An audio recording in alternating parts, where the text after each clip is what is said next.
안녕하세요. 중개사가 꼭 알아야 할 상가임대차 보호법 핵심 10가지를 강의하게 된 최승입니다. 이 특강은 우리 중개사가 꼭 알아야 될 상가임대차 보호법 핵심 10가지를 주제로 특강을 구성했고요. 상가임대차 보호법은 이제 상가나 사무실 등 영업용 부동산을 임대차 할 때 중개사님들이 반드시 숙지해야 될 내용이에요. 그래서 현장에서 중개를 하다 보면은 실무랑 적용을 하면은 법하고 헷갈리는 부분들이 참 많아요. 그래서 이번 강의는 그런 부분들이 조금 헷갈리지 않으시도록 그런 내용들을 담았으니까 유익한 시간이 되시길 바라겠습니다. 그럼 지금부터 상가임대차 보호법 강의를 시작하겠습니다. 강의 목차는 적용 대상 및 범위, 그리고 대항력에 대해서, 그리고 우선 변제권, 최우선 변제권, 계약갱신 요구권, 그리고 차임 증감 청구권, 권리금 회수 기회 보호, 그리고 계약 종료 및 반환, 중도 해지 특약, 분쟁 해결 절차의 순으로 10가지를 주제를 정했습니다. 첫 번째, 적용 대상 및 범위는 보호 대상은 상업용, 그러니까 사업자 등록의 대상이 되는 영업용 건물에만 적용이 돼요. 그러니까 공장, 창고 이런 거는 적용이 안 돼요. 그러니까 상업용으로만 가능한 임대차 한 경우에만 적용이 되고 이 법령에서 정하는 상가 임대차 건물은 사업자 등록이 첫째 가능해야 되고 실제 영업용으로 사용을 해야 이 상가임대차 보호법에 적용이 됩니다. 그래서 보통은 그러니까 등기 여부와는 상관이 없어요. 실제 영업용으로 사용을 하기만 하면 등기가 되지 않아도 이 상가임대차 보호법은 적용이 됩니다. 그리고 이제 공장이나 창고, 예를 들면 동창회 사무실, 종교단체, 비영리단체, 그러니까 종교단체 사무실도 교회가 크게 교회를 임대를 하는 경우들도 있는데 이런 경우는 종교단체 사무실은 상가임대차 보호법 적용이 되지 않고요. 그리고 비영리단체도 적용이 되지 않습니다. 대신에 공장과 영업용 사무실을 함께 운영하는 경우에는 이때는 여기는 영업용 부분이 있기 때문에 얘는 상가임대차 보호법 적용 대상이라는 대법원 판례가 있어요. 그러니까 해당 판례가 예전에 22년도에 소송이 시작이 됐는데 용접회사에서 공장과 영업용 사무실을 함께 운영하는 경우가 있었는데요. 이 경우에 이제 1심에서는 상가임대차 보호법 적용이 된다라고 판결이 났는데 2심에서 뒤집어졌어요. 이거는 공장이기 때문에 영업용 부분은 그냥 일부분이니까 상가 건물로 볼 수 없다라고 이제 2심에서 뒤집어졌고 최종적으로 얘가 24년 11월에 3심이 나왔는데 3심 대법원에서는 영업용으로 함께 운영한 경우에는 이 상임법 적용 대상이 된다라고 판례가 나왔어요. 그래서 24년 11월에 공장이긴 하나 영업용 사무실을 함께 운영한 경우에는 상가임대차 보호법 적용이 된다라고 결론이 났어요. 그래서 우리가 보통 임대차 중개를 할 때 공장도 하기도 하고 뭐 여러 가지 물건들을 임대를 중개를 하잖아요. 그때는 공장이라도 여기가 영업용으로 함께 운영하는지가 적용 여부를 그 상임법 적용 여부를 판가름하기 때문에 그 부분들을 임차인한테 확인을 하고 중개를 하시면 되겠습니다. 그래서 상가임대차 보호법은 실제 영업용으로만 적용이 된다. 다만 영업용이 아니더라도 영업용을 함께 운영하는 경우는 적용이 된다. 그렇게 이해하시면 되겠습니다. 그리고 환산보증금은 일정 금액 이하인 상가 임차인, 그러니까 환산보증금은 지역별로 상한이 있어요. 그래서 지역별 환산보증 상한 금액 이내의 임대차는 상가임대차 보호법에 적용을 받지만 환산보증금의 상한을 초과하면은 상가임대차 보호법의 일부 조항만 적용을 받습니다. 그래서 지역별 상한을 보면은 서울특별시 같은 경우는 이제 19년 4월 2일 날 이제 환산보증금이 올라왔는데 이제 금액이 조금 증액이 됐지요. 서울특별시는 9억이야. 수도권 이제 과밀 억제 권역 및 부산은 6억 9천이야. 그리고 광역시는 5.4억. 그리고 그 밖의 지역은 3.7억, 3억 7천까지 상한 금액을 보고 있습니다. 그리고 환산보증금의 산정 방법은 주택임대차 보호법의 보증금은 월세를 얼마를 받던 간에 그냥 그 보증금에 대해서만 적용을 받는데 상가임대차 보호법은 월세도 환산보증금 산정에 포함되는 게 주임법하고 차이예요. 그래서 만약에 보증금 1,000만 원에 월세가 100만 원이었다. 그러면은 보증금 1,000만 원에다가 월세 100만 원에 100을 곱하면 1억이 되잖아요. 그러면은 상가임대차 보호법의 환산보증금은 1억 1,000이 되는 겁니다. 그러니까 보증금에 더하기 월세 곱하기 100 이렇게 해야 상임법의 환산보증금 산정 방법이 이렇게 보증금 더하기 월세 곱하기. 그리고 다음은 환산보증금 지역별 상한금액 초과 시에 적용이 되는 경우가 있고 적용이 안 되는 법규가 있거든요. 일단 건은 뭐 뒤에서 다시 설명을 드리겠지만 대항 요건을 갖추고 확정일자를 받은 임차인이 경매나 공매 시에 배당에 참가할 수 있고 후순위 권리자 또는 기타 채권자보다 우선해서 보증금을 회수할 수 있는 권리를 의미합니다. 그리고 임차권 등기 명령도 환산보증금 초과 시는 적용을 받지 못하는데요. 통상 임대차 종료 후에 보증금 반환을 받지 못하면 관할 법원에 임대차 등기 명령 신청이 가능한데요. 환산보증금이 초과가 되면은 이 임대차 등기 명령을 할 수가 없어요. 그래서 상한 금액을 초과했다. 그러면은 이 법을 적용받지 못하기 때문에 보증금을 회수하기 전에는 점유 상태를 유지하셔야 돼요. 점유 빼시면은 보호를 못 받기 때문에 점유 상태를 유지하셔야 합니다. 그리고 임대차 기간 보장 규정으로 계약 시 임대차 계약 기간을 정하지 않았거나 보통 6개월씩 계약을 하는 경우도 있어요. 그러니까 1년 미만의 계약을 하는 경우에 이 계약도 1년으로 본다는 규정이 있어요. 상임법에. 그런데 보증금이 상한 금액을 초과하게 되면은 이 계약 기간 1년을 보장받을 수 있는 규정을 적용받지를 못합니다. 그래서 그냥 실제 계약한 뭐 1년 미만의 계약이라도 계약 기간만큼만 보장을 받는 거고 보증금이 상한 금액을 초과하지 않으면 6개월을 계약을 해도 1년은 보장을 받을 수 있습니다. 그리고 묵시적 갱신 시 보호법 규정. 묵시적 갱신 시 민법 규정은 묵시적 갱신이 되면은 전과 동일한 기준으로 직전 계약과 동일한 기준으로 계약이 갱신된 것으로 봅니다. 그리고 계약 기간은 없는 것으로 보거든요. 민법은 기간이 없는 임대차로 보게 되는데 그래서 임차인의 보호를 위해서 특별법인 상가임대차 보호법은 묵시적 갱신이 되면 계약 기간은 1년으로 보고 이 경우에 임대인은 계약 해지 통고를 할 수 없고 임차인만 언제든지 계약 해지 통고를 할 수 있어요. 그래서 임차인은 계약 해지 통고를 하게 되면은 통고일로부터 3개월 이후부터 효력이 발생합니다. 그런데 이 상한 보증금액을 초과하게 되면은 이 임대차 보호법 적용을 받지 못하고 그냥 민법 적용을 받게 되거든요. 그러니까 기간의 정함이 없는 임대차로 보기 때문에 임대인과 임차인 둘 다 언제든지 해지 통고는 할 수 있어요. 상한 금액이 초과가 되면. 임대인이 해지 통고를 하면은 6개월 뒤에 효력이 발생이 되고 임차인이 해지 통고를 하면은 한 달 뒤에 바로 효력이 발생해요. 요건 민법 규정. 그래서 보증금 상한 금액을 초과하는 경우에는 민법 규정 적용을 받고 보증금 상한 금액이 이내일 경우에는 임대차 보호법의 적용을 받습니다. 그리고 임대료 인상 상한을 5%로 제한하는 규정이 적용이 되지가 않아요. 그러니까 보증금이 상한 금액 초과했을 때. 그래서 임대료 인상 상한을 5% 이내로 제한하는 규정을 적용받지 못하니까 임대인은 제한 없이 임대료를 인상할 수 있어요. 그러니까 이제 우리가 중개를 할 때 우리가 임차인인 경우에는 특히 임대인과 사전 협의를 통해서 임대료 인상에 대한 특약을 명시하던가 하는 보호 조치는 고려해 볼 필요가 있습니다. 그리고 환산보증금 지역별 상한금액 초과 시에 허용되는 거. 이거는 차임 청구권, 그리고 대항력 규정, 계약갱신 요구권, 그리고 권리금 보호, 그리고 3기 연체 시 해지 규정은 상한 금액을 초과해도 적용을 받습니다. 여기서 3기 차임 연체 시 해지 규정은 해지가 보통은 세 번을 연체를 했나? 아니면 갚았더라도 과거에 세 번의 연체 이력이 있나? 이렇게 하는 오해를 하시는 분들이 있으세요. 그런 문의가 있었는데 3기 차임의 연체는 연체 금액을 모두 합산하여, 그러니까 현재까지 연체액을 합산하여 3기에 해당하는 금액이 되면 임대차 계약 해지 사유가 된다는 의미입니다. 그러니까 횟수가 아니라 금액을 기준으로 하기 때문에 연체 금액 총액이 3기분이 되지 않으면 계약 해지 사유는 되지 않습니다. 그리고 대항력에 대해서 말씀드리겠습니다. 대항력의 요건은 앞서 말씀드린 상가임대차 보호법이 적용되는 상가 건물 임대차는 그 등기를 하지 않았다 하더라도 즉 등기와 무관하게 실제 사용 용도로 판단을 하고 임대인과 임차인 사이에 유효한 계약이 존재하고 임차인이 상가 건물을 인도받고 사업자 등록 신청을 했다면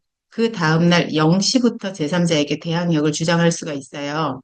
그래서 사업자 등록은 관할 세무서에 사업자 등록 신청을 하게 되고 이때 세무서에 확정일자를 요청을 하면 관할 세무서에서 계약서의 확정일자를 받았음을 확인해 줍니다. 그래서 이 확정일자는 나중에 그 뒤에서 설명드릴 우선 변제권의 효력을 발생시키기 때문에 꼭 확정일자를 받도록 임차인에게 안내해 주셔야 합니다. 대항력의 효과로는 대항력을 갖춘 임차인은 상가 건물이 매매, 경매 등의 원인으로 소유자가 변경된 경우에도 새로운 소유자에게 임차인으로서의 지위를 주장할 수 있어요. 그래서 대항력을 갖춘 임차인은 건물이 매매나 경매 등으로 소유자가 바뀌어도 임대차 계약 기간 동안 상가를 계속 사용할 수 있고 보증금을 돌려받을 때까지 비워주지 않아도 됩니다. 또한 임차권 등기 명령을 신청을 하면 이사를 가더라도 대항력과 우선 변제권이 유지됩니다. 대항력은 임차인의 권리를 보호하는 핵심 장치거든요. 그래서 계약 시 반드시 요건을 갖추는 것이 중요합니다. 그래서 이 부분들은 항상 임차인한테 미리 주지를 해주셔야 돼요. 이 보증금은 워낙 임차인한테는 뭐 전재산 같은 거기도 하니까 우선 변제권 말씀드릴게요. 우선 변제권은 대항력을 갖추고 확정일자를 받은 임차인이 경매 또는 공매 시에 배당에 참가해서 그 환가대금에서 후순위 권리자, 기타 채권자보다 우선해서 보증금을 회수할 수 있는 권리를 의미합니다. 우선 변제권의 요건은 대항력, 그러니까 건물의 인도랑 사업자 등록, 그리고 확정일자까지 받아야 가능합니다. 우선 변제권은 임차인을 보호하는 중요한 제도로 임대인의 재산 처분 등으로부터 임차인의 권리를 보호하기 위한 장치거든요. 그래서 상가 임대차의 특성상 임차인이 사업을 운영하고 있기 때문에 임차인의 보증금이 그 사업자금이나 운영자금으로 사용되니까요. 이를 보호하는 것은 임차인의 그 사업의 연속성에도 굉장히 중요한 영향을 미치게 됩니다. 그래서 우선 변제권이 성립하려면은, 그리고 우선 변제권이 성립하려면 경매 개시 전에는 우선 변제권이 성립되어 있어야 되고요. 그리고 경매 개시가 되었을 때는 임차인이 분기까지 배당 요구를 해야 적용을 받는다는 점을 숙지를 하셔야 될 것 같습니다. 그리고 최우선 변제권입니다. 최우선 변제권은 소액 임차인이 보증금 중 일정액을 다른 담보 물건자보다 우선해서 변제받을 수 있는 권리입니다. 이 경우에 그러니까 이제 다른 담보물권자라 하면은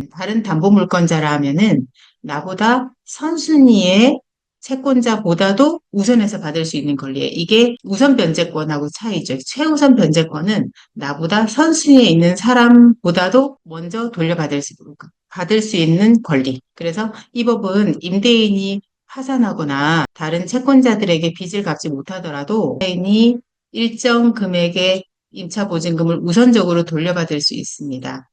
이 경우에 임차인은 경매 등기 전에 대항 요건, 즉 건물의 인도와 사업자 등록만 갖추면 충분하고 최우선 변제권은 확정일자는 필수 요건은 아닙니다. 최우선 변제권은 그 임차인에게 정말 유용한 권리거든요. 그렇지만 임차인한테도 주의를 요하는 부분들이 있어요. 그러니까 임차인이 무조건 최우선 변제권의 적용을 받는 게 아니라 임차인이 임대차 계약을 위반하거나 임차 목적물을 부당하게 사용하는 경우에는 최우선 변제권을 행사할 수 없기 때문에 임차인은 이런 점을 유의해서 임대차 관계를 지속시켜야 될 것 같습니다. 소액 임차인의 기준으로는 환산보증금으로 소액 임차인의 여부를 판단하는데 최우선 변제금은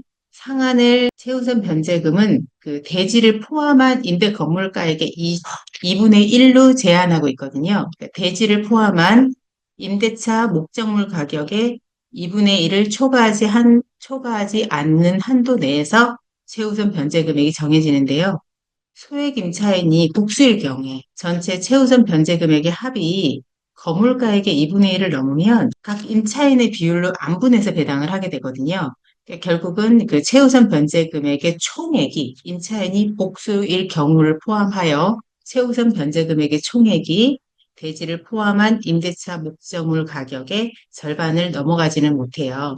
그러니까 이거는 모든 임차인의 보증금에 대해서 다 무제한적으로 최우선 변제를 허용을 하면 다른 채권자의 권리를 침해하게 되거든요. 그래서 부당한 손실이 발생을 시킬 우려가 크기 때문에 그 법적 한도를 2분의 1로 설정해서 소액 임차인도 보호하지만 경매 배당이나 이렇게 타채권자들은 경매 배당을 받아서 지금 자기들의 채권 확보를 하게 되는 거기 때문에 그 부분에 대한 균형을 맞추기 위한 기준이라고 보시면 되겠습니다. 최우선 변제 금액에 상한은 서울특별시는 보증금이 6,500만 원 이하면은 2,200까지 보상을 받을 수 있고, 변제를 받을 수 있고, 수도권 정비계획법에 따른 과밀 억제 권역은 보증금 5,500만 원 이하, 그러면은 이제 1,900만 원까지. 근데 보증금이 넘어가면은 최우선 변제금은 적용을 못 받습니다.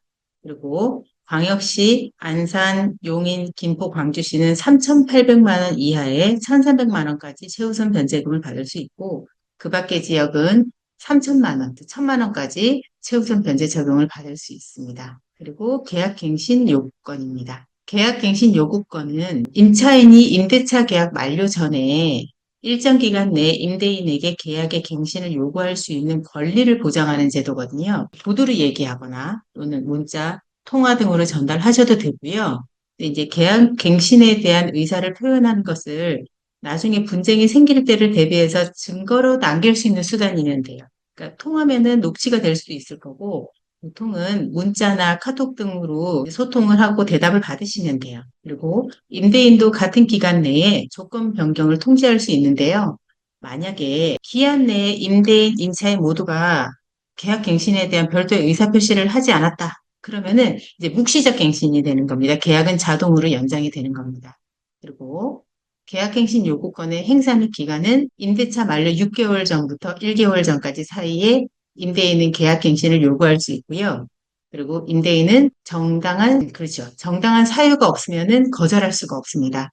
단, 최초 임대차 계약 기간을 포함해서 전체 기간이 10년을 초과하지 않는 범위 내에서만 행사가 가능합니다. 계약갱신 요구권이 10년으로 개정이 된 건 2018년 10월 16일이에요. 그래서 개정일 이후에 신규로 체결된 계약은 당연히 10년 적용이 되는 거고, 최초 계약일은 개정일 이전이지만 개정일 이후에 갱신 계약을 한 경우도 10년 적용을 받습니다.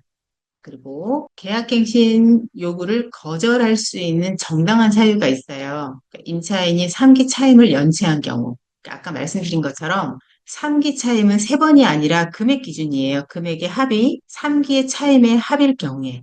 이 경우는 임대인은 해지 사유가 되기 때문에 계약갱신 요구권을 거절할 수가 있습니다. 그리고 임대차 계약 위반 등 중대한 사유가 있는 경우, 계약서에 명시되어 있지 않더라도 예를 들면 임대인의 동의 없는 전대차 이런 경우들도 이제 계약 위반, 계약서에 명기되어 있지는 않으나 거절할 수 있는 중대한 사유에 해당이 되거든요. 그래서 이때도 거절할 수 있고 건물 철거, 재건축 등으로 점유 회복이 필요한 경우에 그리고 서로 임차인과 쌍방 합의에 의해서 임차인에게 보상을 해주는 경우도 계약갱신 거절할 수 있는 사유가 됩니다. 그리고 계약갱신 임대차 조건에 원칙적으로 동일한 조건, 갱신은 기본적으로 동일한 조건으로 체결을 하는데 차임 보증금 증액 시에 5% 이내로 제한을 하고 있어요. 단 환산 보증금이 상한 금액 이내일 경우에 상한 금액 이내일 경우에는 5% 이내로 그 보증금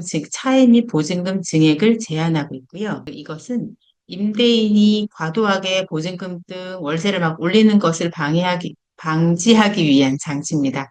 다만 이 5% 인상하고자 할 때 임차인과 합의가 된다면은 인상할 수 있어요. 이것도 합의 조항이거든요. 그러니까 일방적으로 무조건 5%를 인상을 하는 것은 아니고 이것도 합의가 필요합니다. 네, 차임 증감 청구권입니다. 차임 증감 청구권이란 경제 사정의 변동, 그러니까 물가나 주변 시세에 따라 차임 증감 요구가 가능한 법률입니다. 즉 외부적인 부담으로 임대보증금 및 월세에 대한 인상 또는 인하를 요구할 수 있는 권리고요. 임차인뿐만 아니라 이건 임대인 역시 행사 가능한 권리고요. 예를 들면 코로나19 같이 1급 감염병으로 막 상권이 위축되고 경제적 타격이 발생한 상황에서 임차인의 보호를 위해 그 차임 감액이 이루어지기도 했었거든요. 이때는 경제 회복 후에 임대인이 차임 증액을 요구할 경우에는 이때는 5% 적용을 받지 않아요. 예를 들면은 예전에 100만 원의 월세를 받다가 코로나19가 터지고 여러 가지 경제적 타격을 받는 상황이라 임차인에게 월세를 한 80만 원 정도로 인하를 해줬다면은 경제 회복 후에는 그 80만 원에서 5% 적용을 받는 게 아니라 100만 원까지는 5% 제한 규정 없이 증액은 할 수 있어요. 이거는 임대인에게도 최소한의 재산권을 보호해주는 장치이기 때문에 그렇게 이해하시면 되겠습니다. 그리고 1년 이내는 추가 증액을 청구할 수 없습니다. 이 조항은 임대차 계약을 5년, 10년을 하여도 임대인은 매년 차임 증액을 청구할 수 있습니다. 다만 매년 5%씩 월세를 인상하는 거는 이제 임차인과 협의는 좀 필요하지요. 차임 증액의 한도는 대통령령에 의해 현재 차임이나 보증금의 5%를 초과할 수 없습니다. 네. 일방적으로 5%를 초과하는 경우에, 임대인이 일방적으로 차임 증액을 요청을 하는 경우에 판례로 이게 그 위법으로 판결된 바가 있거든요. 그래서 어쨌든 차임 증액에 대해서도 증감에 대해서 임차인과 협의가 필요하다. 합의가 필요한 조항입니다. 네, 권리금 회수 기획. 상가를 운영하는 임차인에게 권리금은 본인이 가게를 인수할 때 뭐 권리금을 주고 들어오기도 하고, 임차인 입장에서는 가게를 운영하면서 쌓아온 뭐 노하우나 뭐 단골 고객이 있을 수도 있고, 뭐 시설 투자 뭐 이런 것들이 다 집약된 가치잖아요. 그 임차인한테는 그 권리금도 중요한 자산이거든요. 하지만 계약 종료가 다가오면은 임차인은 그 권리금 회수에 대해 보통 걱정들을 많이 하세요. 그래서 상가임대차 보호법으로 임대인이 부당하게 개입해서 뭐 권리금을 회수할 수 있는 기회가 무산되지 않도록 이제 법적으로 보호를 하고 있습니다. 이게 권리금이라는 결국 그 영업을 통해서 형성된 임차인의 무형적 가치, 그 무형적 가치에 대한 대가를 권리금이라고 하는 거죠. 그래서 법적 내용으로는 예전에 악덕 임대인들이 임대차 계약 기간이 끝날 때 되면은 막 거기 뭐 영업이 좀 잘 된다 싶으면은 그 새로운 임차인과 계약을 방해하거나 과도하게 뭐 임대료를 책정한다던가 이런 형태로 그리고 아니면은 뭐 본인이 직접 가게를 운영하던가 내가 들어갈 테니 너는 나가시오. 그래서 직접 가게를 운영해 버려서 임차인이 권리금을 회수하지 못하는 사례들이 있었어요. 그래서 이런 그 불합리한 상황을 개선하려고 2015년에 이 권리금 회수기의 보호에 대한 상가임대차 보호법이 개정이 됐거든요. 그래서 이때 신설이 됐죠. 2015년에. 이 법의 중요한 포인트는 임차인의 권리금 회수 기회 보호와 그리고 정당한 사유 없이 임대인이 방해를 하면 임대인에게 손해배상의 책임이 있다. 결론은 그런 내용이에요. 그래서 임대인은 정당한 사유, 그래서 그렇죠. 임차인은 임대차 종료 6개월 전부터 종료 시까지 신규 임차인을 구해 권리금을 받을 권리를 가진다. 그리고 임대인은 정당한 사유 없이 이 아래와 같은 행위를 해서는 안 됩니다. 그러니까 임차인이 주선한 신규 임차인에게 과도한 차임이나 보증금을 요구하는 행위, 그리고 임차인에게 권리금 지급을 방해하는 행위, 그리고 임차인이 주선한 신규 임차인과 임대차 계약을 부당하게 거절하는 행위. 임대인이 이거를 위반해서 권리금 회수 기회를 박탈할 경우에는 임차인은 임대인에게 손해배상을 청구할 수 있습니다. 손해배상액은 이것도 뭐 임차인이 뭐 과도하게 권리금 받을 수 있었어라고 얘기를 할 수 있는 부분이기 때문에 신규 임차인이 지급하기로 한 금액과 임대차 종료 당시의 권리금 중 낮은 금액으로 지금 책정이 되게 됩니다. 권리금 청구는 임대차 종료일로부터 3년 이내이고요. 그렇다고 뭐 임대인이 무조건 신규 세입자를 받아줘야 되는 것은 아니에요. 임대인도 거절할 수 있는 사유는 있고요. 신규 임차인이 예를 들면 계약에 필요한 어떤 자격이나 능력을 가지지 못한 경우, 예를 들면 뭐 신규 임차인이 신용불량자라던가 들어오는 신규 임차인의 업종이 불법일 가능성이 높을 경우에는 임대인도 거절할 수 있습니다.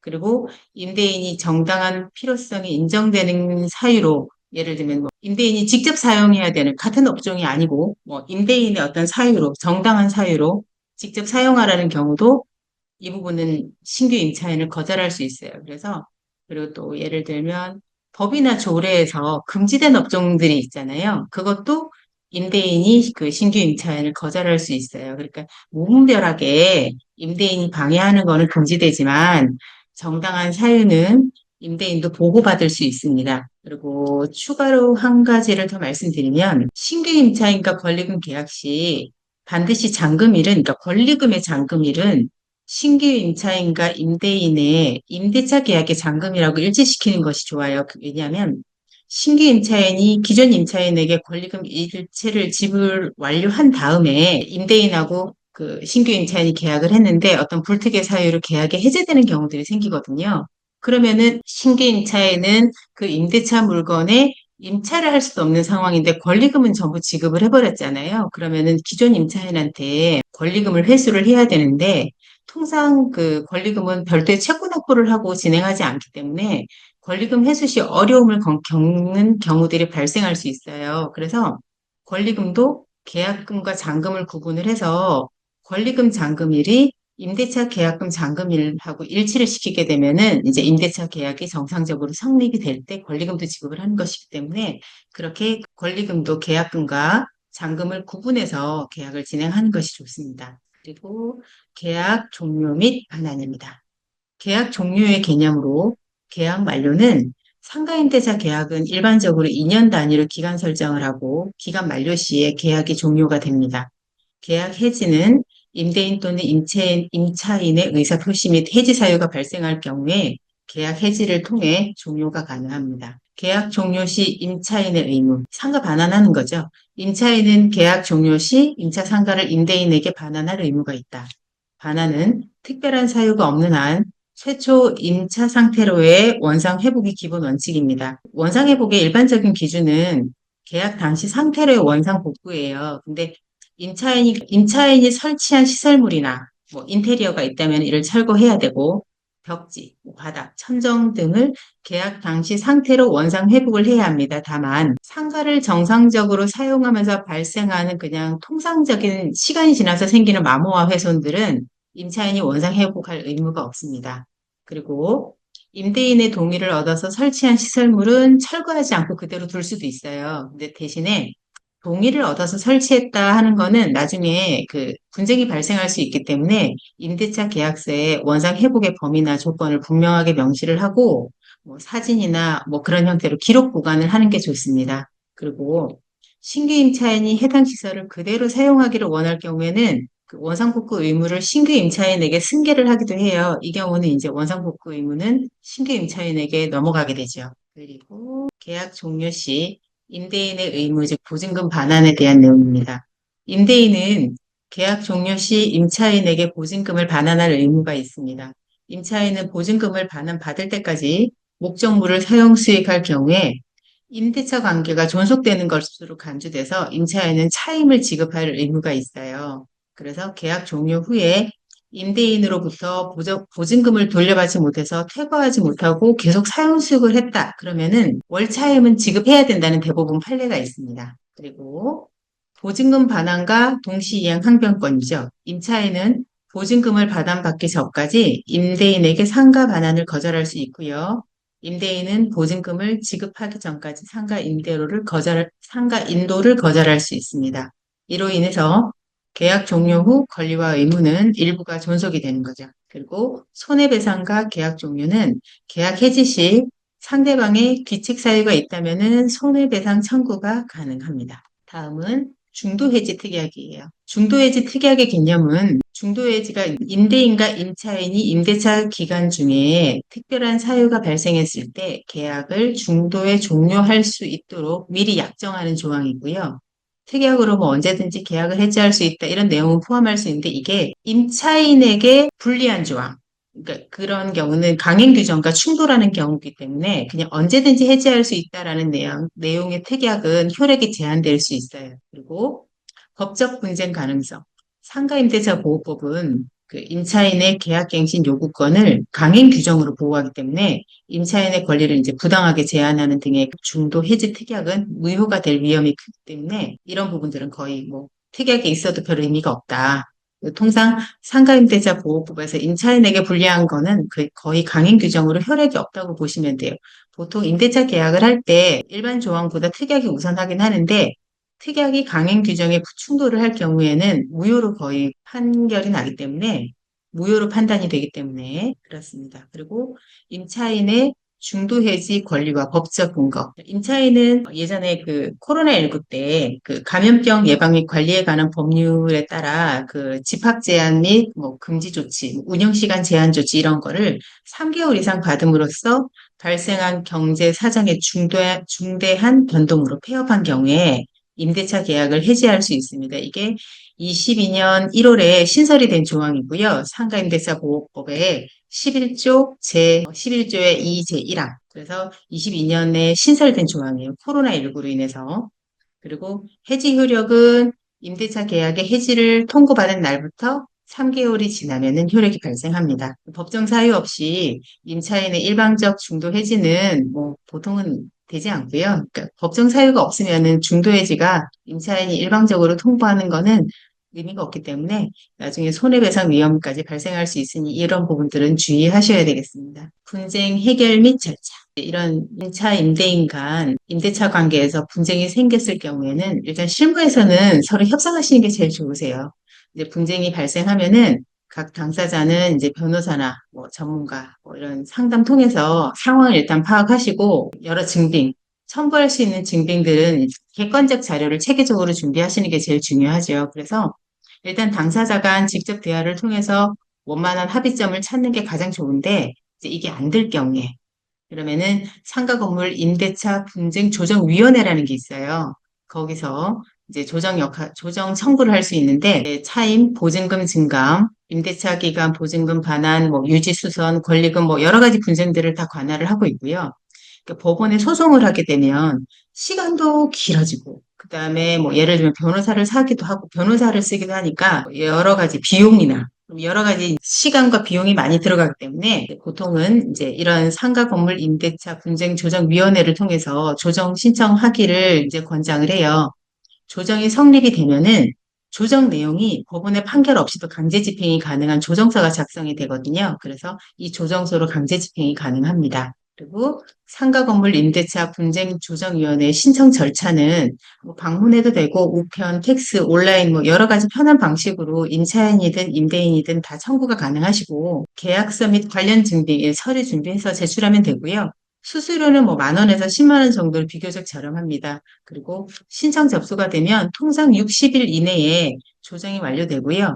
어쨌든 임대인과 임차인 간 합의를 당사자가 만나면은 이게 보통 원만히 해결이 어렵기 때문에 이제 조정위원회를 통해서 합의를 이끌어내는 거죠. 그래서 합의가 이루어지면 법적 효력을 지닌 조정서가 발급이 돼요. 그러면 얘가 지금 문제뿐 아니라 향후에 이 분쟁이 재발한다 해도 이 조정서로 강제 집행이 가능하기 때문에 효력이 매우 크다고 볼 수 있죠. 나중에 향후에 재발에도 강제 집행이 가능하니까요. 강제 집행이 가능한 조정서거든요. 그래서 분쟁 해결료 주택 상가 건물 임대차 분쟁 조정위원회 여기 홈페이지에 있는 부분을 캡처를 땄는데요. 여기 보면은 전화나 온라인으로 예약 신청도 할 수 있고 그리고 분쟁 조정 신청, 조정 내역 조회, 그러니까 내 분쟁이 어느 정도 상태에 가 있는지도 조회도 할 수 있습니다. 그래서 이렇게까지 분쟁 해결 및 절차까지 10가지를 말씀드렸습니다. 오늘은 여기까지 강의를 마치고 감사합니다.